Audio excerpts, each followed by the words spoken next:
ہمارے علاقے میں ایک بزرگوں کا خاندان ہے، تو کسی کے ہاں چوری ہو گئی تھی، اس کے بیل جا چکے تھے، جوڑی کوئی لے گیا تھا، تو ان کے پاس آئے، ان کو کہا لالا جی سے دوڑا غیان مانا چابوت لگ یہ جلاب والا جلاب ہوتا۔ اس نے کہا میرے 2 بیل ڈھیرے سے ڈاکو کھول کے لے گئے، تو اس بزرگ نے کہا جلاب کی گولی کھا لو۔ جلاب میں بیل آئے گے کیا؟ تو حیران ہو گیا۔ کچھ دیر بعد پھر آیا کہ لالا جی سے وہ 2 بیل کوئی لے گیا ہے، کہا جلاب لے لو نا۔ 2-3 دفعہ جب کہا تو اس نے جا کے جلاب کی گولی کھائی، 1 2 3 لے لی کہ وہ لالا جی نے بار بار کہا وہ جلاب ہی لینا ہے، تو پیٹ خراب ہو گیا، نرم ہو گیا۔ اس زمانے میں گھروں میں انتظام نہیں ہوتا، لوگ باہر نکلتے تھے، تو وہ صحرا میں جا کے بیٹھ گیا کہ بار بار آنا پڑتا ہے، یہی ٹھیک ہے، چادر بچھائی۔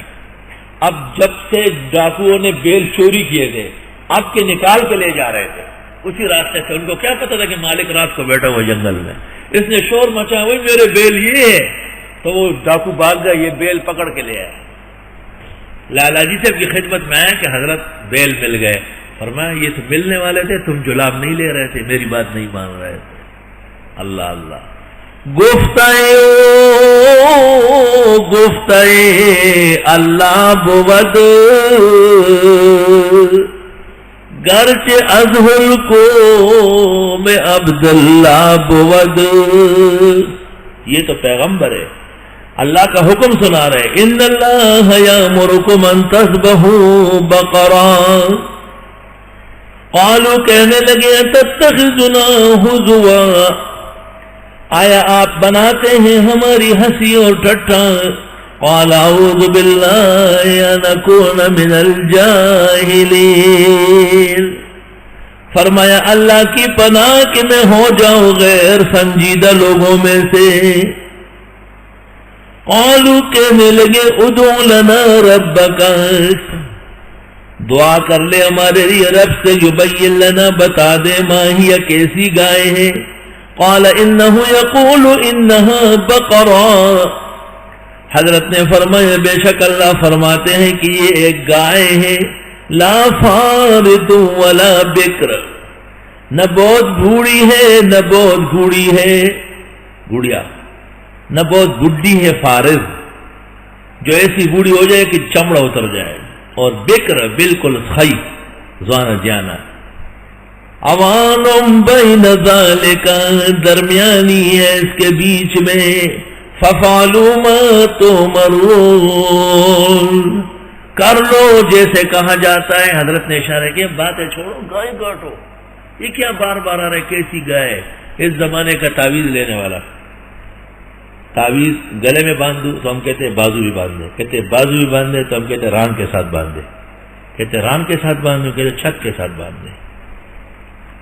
اس وقت اس کو چھوڑیں گے جب اس کا اثر ختم ہو جائے۔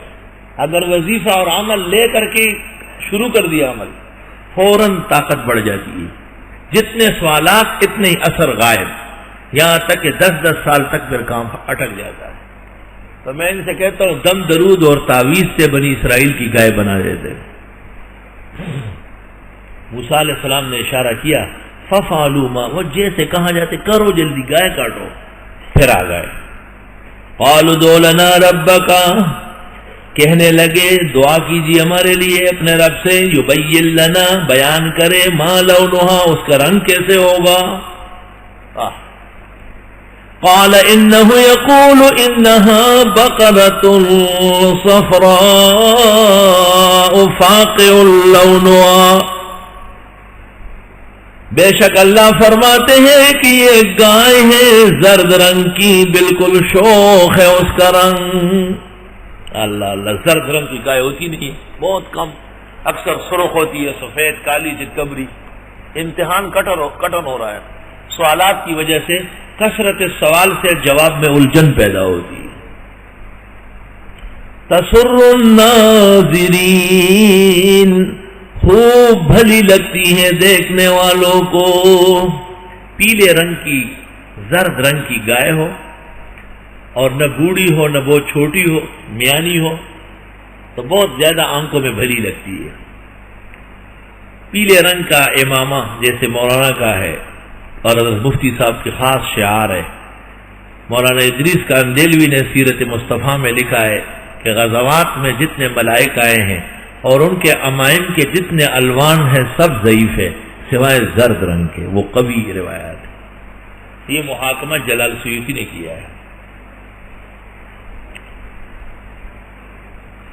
گائے پیلے رنگ کی اور بکری سرخ رنگ کی یا بالکل سفید، اور اس کے سینگ لمبے ہوں اور مڑے ہوئے ہو، ایسے نشان پڑے ہوئے ہو، اور بھینس کنڈی کی،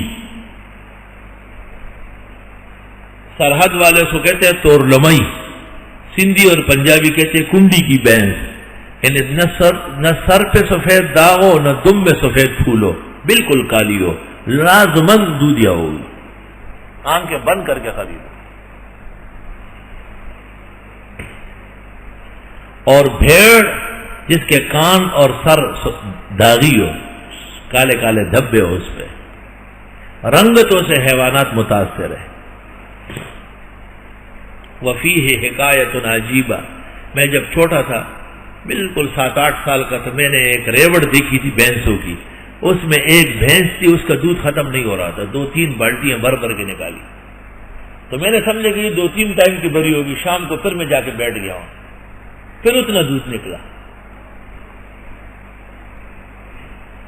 تقریباً 35 سال بعد اس جیسی بھینس منڈی میں دیکھی، وہ تو پتہ نہیں کہاں ختم ہو گئی، مر گئی۔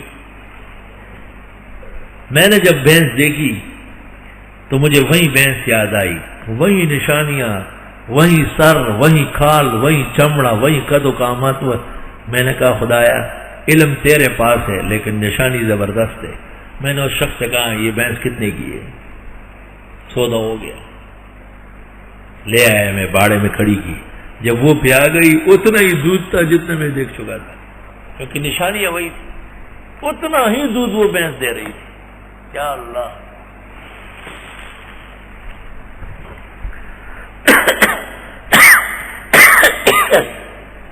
صفرا پیلا رنگ، فاقع شوخ، لونہا رنگ اس کا، تسر سر سر کے معنی آتے ہیں، خوش کرنا متعدی ہے، اور جب یہ مجہول استعمال ہو جائے، سر فلان خوش ہونا، اور سر سر خوش کرنا، اس پر بھی ٹھنڈے نہیں ہوئے۔ قالوا ادع لنا ربک، کہنے لگے پکاریے ہمارے لیے رب کو، یبین لنا، بتا دے، ماں ہی کیسی گائے ہے، ان البقرہ تشابہ علینا، بے شک یہ گائے مشکل ہو گئی ہمیں، تشابہ یعنی اس رنگ کی بہت گائے ہم فرق نہیں کر سکتے، وَإِنَّا إِن شَاءَ اللَّهُ لَمُهْتَدُونَ، اور بے شک اگر اللہ نے چاہا تو ہم اس کو پالیں گے۔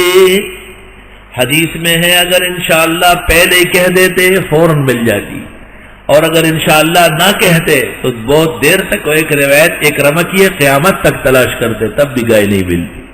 انشاءاللہ میں اتنی طاقت ہے، مشکلات حل کر لیتی ہے۔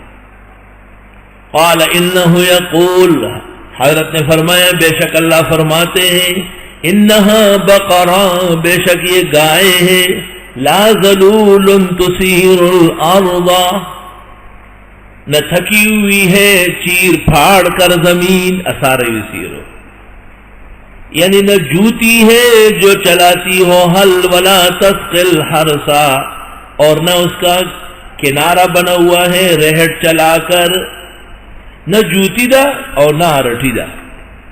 جانور یا تو ہل چلاتا ہے اس کو جوتی کہتے ہیں، اور یا رہٹ چلاتا ہے، رہٹ جانتے ہیں وہ جو لوٹ کے بندے ہوتے تھے، وہ بیل ایسا چلتا تھا، پھر وہ نکلتے تھے نیچے جا کے اور پھر پانی بھر کے ادھر ڈلتا تھا، وہ پانی پر نالے سے جا کے زمین میں ہدیاں بنی ہوتی تھی، دیہاتوں میں اب بھی ہے۔ تو لا ذلول، نہ اس کا نہ جوتی ہے، تثیر الارض جو ہل چلاتی ہو زمین میں، ولا تسقی الحرث، اور نہ رہتی ہے جو سیراب کرتی ہو کھیتیوں کو۔ بڑی لاڈلی اور نازنین گائے، یہ کام ہی اس نے نہیں کیا، یہ کام تو بیل کرتے ہیں، گائے سے تو کوئی کام لیتا نہیں۔ مسلمۃ صحیح سلامت ہے، لا شیۃ فیہا رنگ مخالف نہیں ہے اس میں، پیلی ہے، کوئی کالا دبا داغ نہیں ہے۔ قالوا کہنے لگے الآن جئت بالحق، اب آپ نے بتا دی یہ پوری بات۔ فذبحوها حضرت تو پورا بتاتے ہیں، وہ پورا نہیں سمجھتے ہیں۔ انہوں نے گائے ذبح کی، وما كادوا يفعلون اور وہ نہ تھے ایسا کرنے والے۔ فذبحوها وما كادوا يفعلون کہتے ہیں خربوزہ کاٹنے سے پہلے بسم اللہ پڑھ کے یہ پڑھ لے فذبحوها وما كادوا يفعلون، میٹھا نکلتا ہے، تجربہ ہے۔ میں خربوزے کاٹتا تھا، یہاں ایک کمرہ تھا اس میں رہتا تھا، تو ایک نمازی آیا میرے ساتھ بیٹھ گیا کہ پی کے نکل رہا ہے۔ میں نے کہا مولانا اشرف علی نے جو کلمہ لکھا ہے وہ تو پڑھ لو، بسم اللہ الرحمن الرحیم فذبحوها وما كادوا يفعلون۔ اب جو خربوزہ کاٹا حد درجے شیرین نکلا، کلمات میں اثر ہے۔ فذبحوها وما كادوا يفعلون انہوں نے ذبح تو کر لیا ورنہ تھے ہی نہیں کرنے والے۔ جس وقت گائے ذبح ہو گئی، کہتے ہیں گائے کسی مسکین کے پاس تھی اور وہ یتیم ہو چکا تھا، اور اس کا باؤ لمبا قصہ اسرائیلیوں نے لکھا ہے، مفسرین نے بھی لیا ہے۔ انہوں نے گائے دینی نہیں تھی، آخری فیصلہ ہوا کہ اس کے چمڑے کو سونے سے بھر کے ہمیں دے، تب جا کے ہم یہ گائے دیں گے۔ اور ان کی لاش پڑی ہوئی تھی، وہ قاتل بتانا ہے، بڑی مصیبت پیش آئی ہے۔